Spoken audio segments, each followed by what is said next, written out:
Okay, so I hate being on camera, and I never thought that I would be someone who would put my face out there for any reason, let alone for something that was so close to my own family and my own heart. Um, Something that um, affects my children and my husband and my life.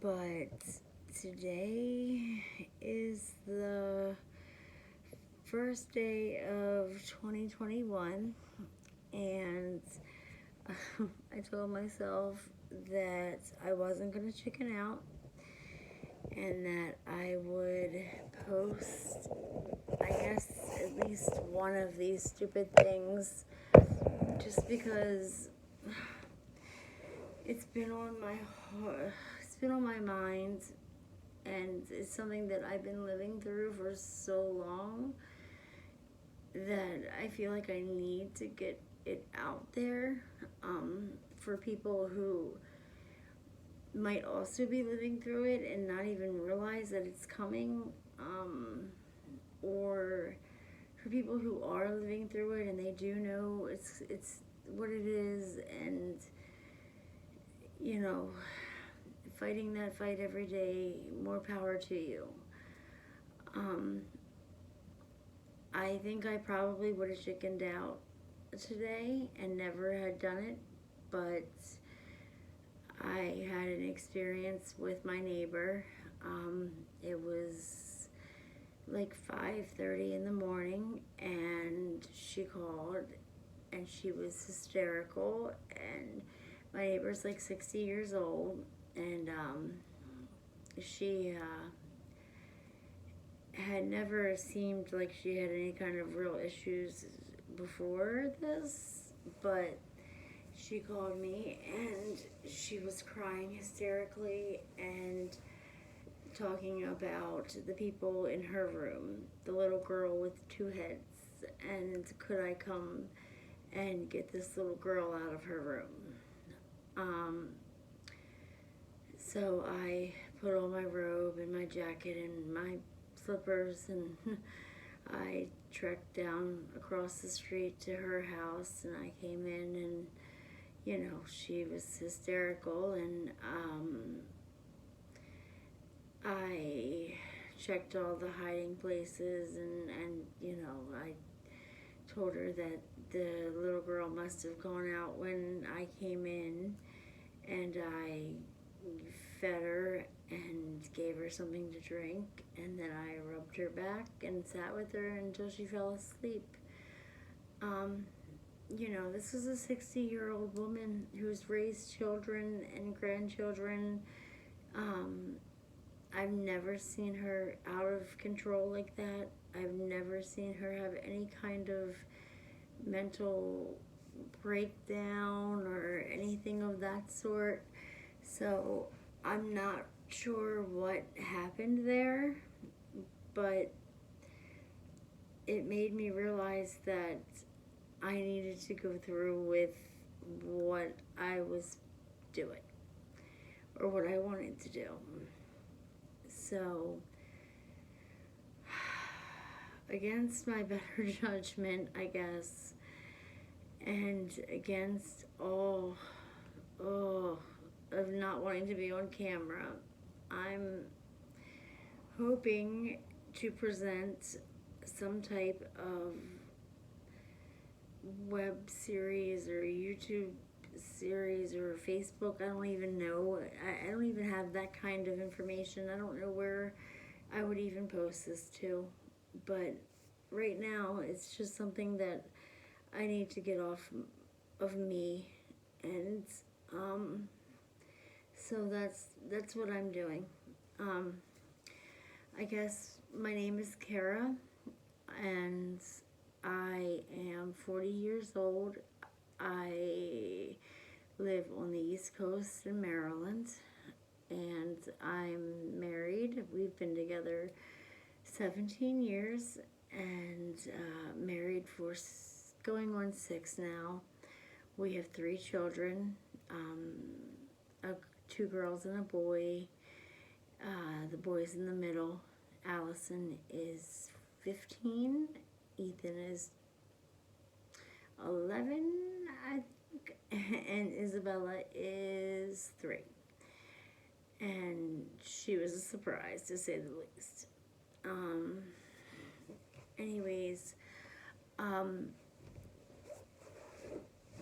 guess I'm here to talk about addiction and mental illness and how much they can impact a family and how things don't happen in a bubble and everything causes ripples, and sometimes ripples cause tears and tears cause holes, and then people fall through. And I don't want to see anybody fall through anymore. I think it's been a really hard year, and I hope that by doing this, maybe someone will reach out, or I can help a family who didn't see the signs, and maybe they will after this. I don't know, but here goes. So I guess I'll start with me. I battle addiction. I battle it every day. Some days are easier than others, but it's pretty much been a fight my whole life. I don't do any kind of support groups or AA meetings at this point, and I haven't in a long time. When I was younger, I did multiple rehabs. I did the getting kicked out of rehabs and, getting sent back to rehab. And, my parents wasted a lot of money to teach me the 12 steps, I guess. And I do think that for some people, they are the thing to do. For me, I don't know. I don't know. I don't know how to explain how I feel about certain things. My addiction. I don't know. I know that I just wanted it under control, and so I got on methadone when I was in my early 20s. I had a lung issue, and I was in the hospital for a month, and they put me on methadone while I was in there because I was actively using at the time. How I was using, I don't know, because I couldn't even get out of bed. At that point, I had pleurisy, and for any of y'all who've had pleurisy, you will vouch for me that it is so painful, and you feel like you have a hot poker. It's like in your shoulder and your back. Maybe other places for other people, I don't know, but I know for me that it felt like a pulled muscle. I had never heard of pleurisy, so I went to the doctors. The doctor said it was a pulled muscle. He didn't give me really even a second cursory glance, and he wrote me some scripts and he sent me home. And I took the scripts, and I guess I thought I was getting better, And then I woke up in the middle of the night one night, and I was coughing up mucus from my lungs that was like phlegmy throw up, as the only way to describe it. And that's when I called, or I went upstairs to my dad, and this is the difference between some dads out there and us moms, is that there's no way that, you know, our child's gonna sit for hours and hours wheezing and not being able to breathe and, you know, not notice or do anything about it. But those are the breaks. Anyways,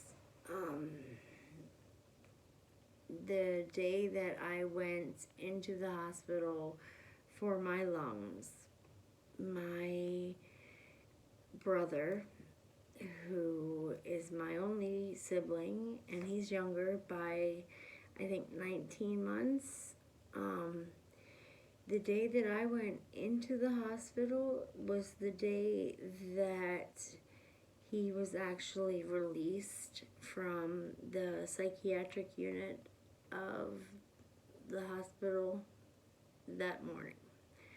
So my parents, they had my brother come out and me go in all in the same day. And with Mikey, we, you know, didn't know what was going on with him. I had never really witnessed like bipolar up close or personal or anything like that. And, you know, I may have read a lot of textbooks, and it was something that I was interested in. It was a career path I thought that I might pursue one day. I'm glad I didn't, because as it turns out, I draw enough energy to me from people like this that to work with them every day, I think would just drain me. So, yeah, so I was 20 and my brother was, I think, 19, and I went into Carroll County General Hospital, or Carroll County Hospital Center, and I was dying. I had an abscess in my lung that went undetected and untreated for a ridiculous amount of time because of my addiction. You know, I guess the drugs numbed the pain that I would have normally felt, and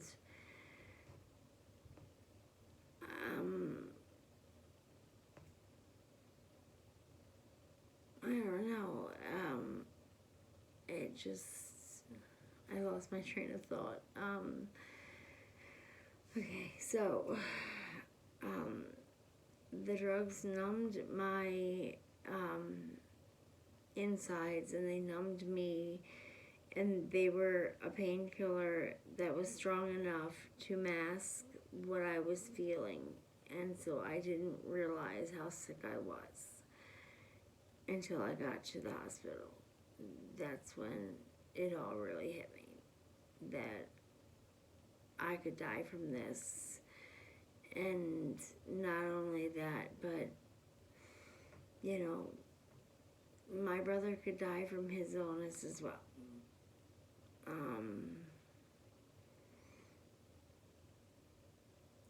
I don't know if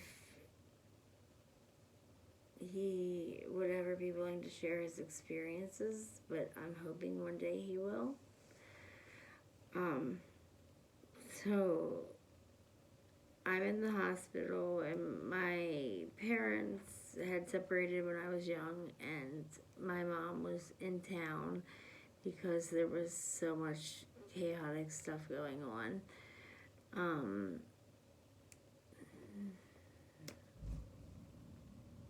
my parents were trying their best to tag team us and keep us both happy and healthy and fed.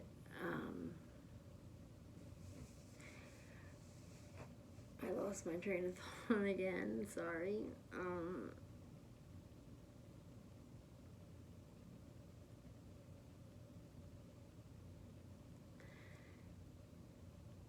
I guess basically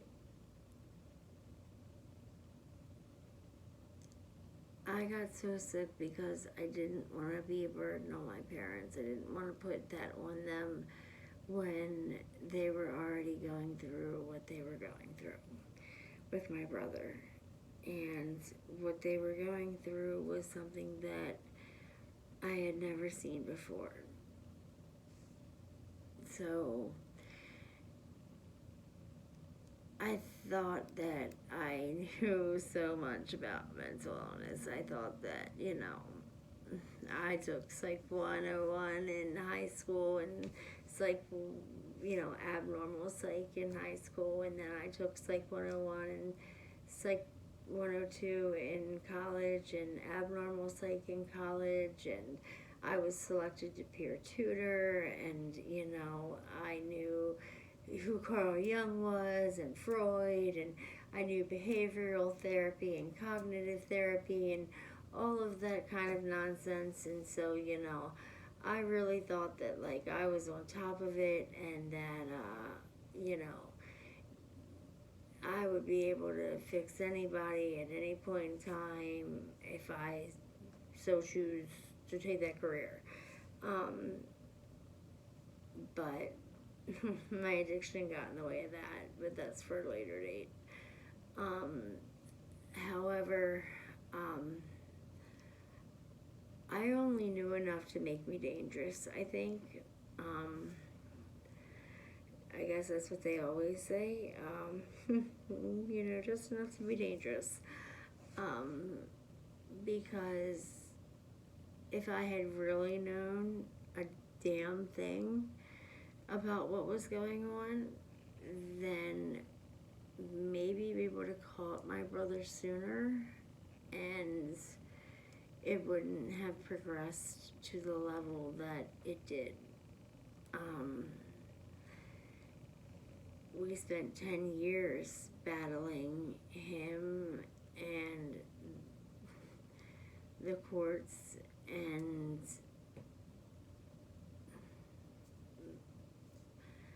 I don't know, making excuses, and he'd go off the rails, and we'd call the police, and the police would take him in, and the social worker who'd be working at that time would decide that he wasn't a danger to himself or others, and therefore he would let him go, or they would let him go. And this became almost like a game to him. We tried to talk him into going. He would agree. He would go in, he would sign himself in, and he would be there for a day or two, and he would sign himself back out. Never actually getting any of the treatment that he needed. So it was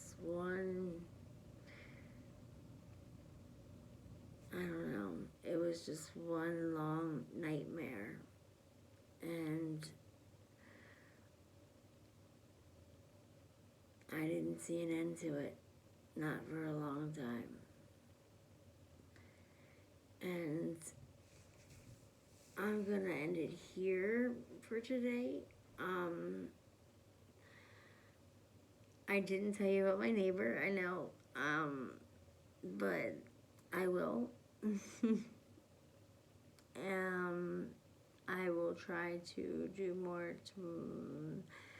later today. I am exhausted right now, and I've been up with her, and call came in at 5 o'clock in the morning to, you know, rush down and be with her. And I was, you know, celebrating the New Year like everyone else, with my mask in isolation. But so now I'm super tired. I haven't slept yet, and I think that I'm gonna wrap this now, and I will talk to you guys later. Okay, bye.